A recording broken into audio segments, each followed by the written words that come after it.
Today's CBI economic forecast shows the UK economy is resilient despite global turbulence. Do you think the UK is an attractive location for investment? It definitely is. I get to see a lot of international markets, and whilst there is volatility elsewhere, the UK is still a safe haven. We're a trusted set of people to do business with, and whilst we've seen real quick momentum in the economy, we're still in a pretty stable place. What are the particular factors that you think make it an attractive location?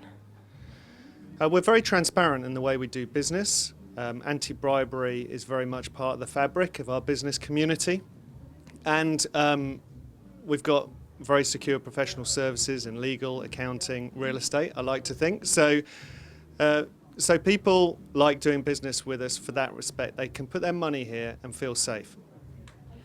And looking ahead, what's the outlook like for your sector and for JLL specifically?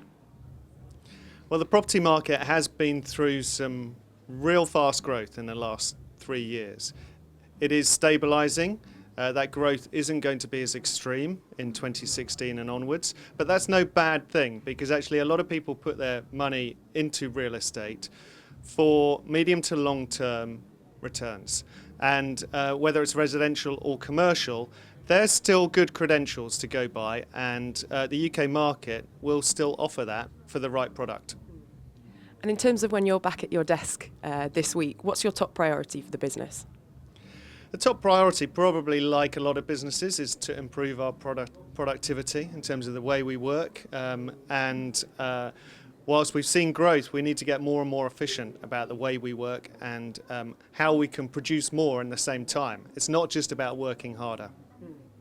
And are there any things that JLL are doing specifically to address that productivity issue? I suppose we're trying to embrace technology as fast as possible. The property industry is not well known for it, but how we collect data and use it and interpret it is going to be very important to predict trends in the future for the way cities are growing in particular, and where that growth is going to come from. One thing John Cridland mentioned this morning was actually that skills are a huge issue for UK businesses. How do you find that at JLL?